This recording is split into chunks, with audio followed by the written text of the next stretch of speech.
Hello student, I am Kanchan and you are watching KS classes. जैसा कि मैंने आपको पश्चिमी राजनीतिक विचारकों के वीडियोस अवेलेबल करा दी हैं, इसी तरह से मैं वन बाय वन करके आपको भारतीय राजनीतिक विचारकों की वीडियो उपलब्ध कराऊंगी। अब एक चीज़ और बता दूं कि ये वीडियो किस किस के लिए बेनिफिशियल है। First of all DSSB, NTA net, PRT, set और PGT के बच्चों के लिए ये बहुत बेनिफिशियल है। पंडित, आज जिस विचारक के बारे में मैं आपको बताना चाहती हूँ उनका नाम है पंडिता रमाबाई। तो पंडिता रमाबाई हैं, इनका क्या योगदान था, इन्होंने क्या क्या चीज़ें की, किस तरह से इन्होंने महिलाओं का उत्थान करा, जाति व्यवस्था का विरोध करा, तो किस तरह से ये एक ऐसी स्त्री थी जो उभर कर आई और हमारे देश में स्त्रियों की स्थिति को सुधारने के लिए इन्होंने पूरी तरह से प्रयास किया, जी तोड़ मेहनत की। तो हम आगे बढ़ते हैं पंडिता रमाबाई की तरफ। पंडिता रमाबाई का जन्म, इनका पूरा नाम है पंडिता रमाबाई सरस्वती। इनका जन्म 23 अप्रैल 1858 को कर्नाटक के मंगलोर जिले में हुआ था। तो उनके पिता का नाम था अनंत शास्त्री डोगरे और वह ब्राह्मण परिवार से संबंध रखते थे और उन्हें संस्कृत की बहुत नॉलेज थी और उन्होंने ही रमाबाई को संस्कृत ग्रंथों का अध्ययन करवाया। तो पंडिता रमाबाई सरस्वती का नाम भारतीय इतिहास में महिलाओं को अधिकार दिलाने के लिए गौरवशाली विजेता के रूप में जाना जाता है और वह एक प्रतिष्ठित भारतीय ईसाई समाज सुधारिका व सामाजिक कार्यकर्ता भी हैं, कवि भी हैं और अतेता भी हैं। तो उनका यह मानना था कि हिंदू धर्म में महिलाओं की स्थिति पर वह प्रश्न उठाती थी। जन्म तो उनका हिंदू धर्म में हुआ था, लेकिन उन्होंने बाद में ईसाई धर्म को अपना लिया था और उन्हें पितृसत्तात्मक समाज का विरोध करा, क्योंकि पितृसत्तात्मक समाज में पिता पुत्र यानी घर के जेंट्स की चलती है, तो इस चीज़ का वह बहुत विरोध करती रही। तो 1989 में भारत सरकार द्वारा उनके नाम पर डाक टिकट जारी किया गया, क्योंकि उन्होंने काम इतने अच्छे किए थे कि जिससे कि उन्हें बाद में 1989 में आज़ादी के बाद तो उनके नाम पर डाक टिकट जारी कर दिया। और वही भारतीय पहली महिला थी जिन्होंने हिंदू समाज की विधवाओं को गुलामी के बेड़ियों को तोड़ने की कोशिश करी और उन्होंने कहा कि भारतीय बालिकाओं को भी पढ़ने लिखने का अधिकार होना चाहिए और संस्कृत का उनको गहन ज्ञान था। तो उसके लिए एक प्रोफेसर टोनी है, उन्होंने रमाबाई को शिक्षा की देवी सरस्वती की संज्ञा दी थी। तो आपको पता चल गया कि सरस्वती जो उनके नाम के पीछे जुड़ा है तो वो किसने दिया है, उन्हें टोनी ने दिया है, प्रोफेसर टोनी ने। तो उन्होंने कहा कि जो देहाती स्त्रियाँ हैं, चलो अगर शहर में स्त्रियाँ रहती हैं उनकी स्थिति तो थोड़ी ठीक है, लेकिन जो गांव में स्त्रियाँ रहती हैं उनकी स्थिति बहुत ही खराब है। तो रमाबाई ने रानाडे और भंडाकर जैसे नेताओं की सहायता से 1882 में पूना में महिलाओं का एक समाज स्थापित करा, जिसे आर्य महिला समाज के नाम से जाना जाता है। पहले हम उनकी रचनाओं के बारे में देख लेते हैं और धीरे धीरे बताती हूँ कि उन्होंने क्या क्या चीज़ें की। तो ये उनकी कुछ बुक्स हैं, आप इन्हें सीरीज़ वाइज याद करना, क्योंकि नेट के एग्ज़ाम में तो असेंडिंग ऑर्डर के थ्रू पूछ सकते हैं और DSSB के एग्ज़ाम में आपसे कोई भी बुक दे दी जाएगी और पूछ लिया जाएगा कि ये बुक किसने लिखी है, ऑप्शंस दे देंगे राइटर्स के। तो हमें बुक्स को बहुत डीपली बार बार अपनी नज़रों से निकालना है, जिससे कि ये हमारे माइंड पर सेट हो जाए और हम फटाफट से क्वेश्चन अटैम्प्ट कर लें। तो उनकी रचनाएं हैं the high cast Hindu woman. तो इसके बाद ये बुक उनकी बहुत अच्छी बुक है, जिसके अंदर वुमेंस की स्थिति को सुधारने की बात की गई है, हिंदू वुमेंस को सुधारने की बात कही गई है कि किस तरह से उनकी स्थिति में सुधार लाया जा सकता है। और एक चीज़ और मैं बताना चाहूँगी कि इंग्लैंड के सम्राट थे, उन्होंने जो वो समाज के लिए काम करती थी, समाज की स्थिति को सुधारना चाहती थी, उसके लिए उन्होंने 1919 में केसर ए हिंद की उपाधि से उन्हें सम्मानित किया गया था, जो कि उपनिवेशी शासन में भारतीयों को दी जाने वाली सर्वोच्च उपाधि थी। यानी जब अंग्रेज़ों ने हमें गुलाम बना रखा था तो वो कुछ तरह की उपाधियाँ देते थे, जिसमें केसर ए हिंद बहुत इम्पोर्टेंट और महत्वपूर्ण उपाधि थी, जो सबसे ज़्यादा इम्पोर्टेंट मानी जाती थी और भारतीयों को दी जाती थी। अब हम उनका काम देख लेते हैं। इन्होंने क्या करा, 1887 में रमाबाई एसोसिएशन की स्थापना करी, जिसमें भारत में धर्मनिरपेक्ष स्कूल खोलने का कार्य किया, जिसमें 10 वर्ष तक आर्थिक मदद दी जाएगी। 1889 में विधवाओं को आश्रय देने के लिए उन्होंने शारदा सदन की स्थापना की गई। वे जबरन धर्मांतरण की विरोधी थी। उनका कहना था कि जबरदस्ती धर्म कभी भी परिवर्तन नहीं किया जाना चाहिए। अगर किसी की इच्छा है तो वह अपना धर्म अपने आप परिवर्तन कर सकता है। मुक्ति मिशन की स्थापना की गई, जिसमें महिलाओं को शिक्षा और व्यावसायिक प्रशिक्षण दिया, जिससे महिलाएं अपने पैरों पर खड़ा हो सकें। और 1898 में पथभ्रष्ट स्त्रियों के उद्धार हेतु उद्धार गृह शुरू किया, जिसका नाम कृपा सदन रखा।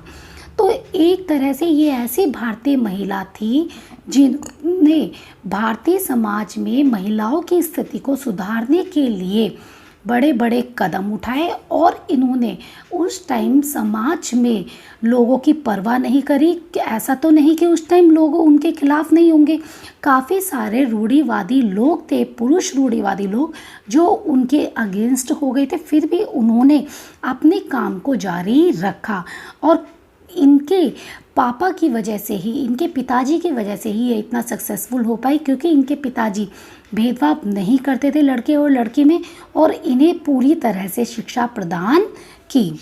तो भारत की पहली नारीवादी, तो टाउन हॉल कोलकाता के द्वारा उन्हें सरस्वती का सम्मान दिया गया।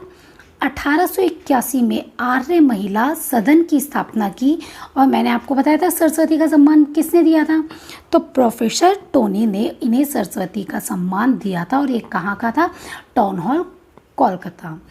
तो 1881 में आर्य महिला सदन की स्थापना की गई। इनकी पहली मराठी पुस्तक थी स्त्री धर्म नीति, जो 1882 में प्रकाशित हुई। और इन्होंने कहा कि जब किसी पुरुष की स्त्री मर जाती है तब वह शादी कर सकता है, दूसरा तो स्त्री क्यों शादी नहीं कर सकती।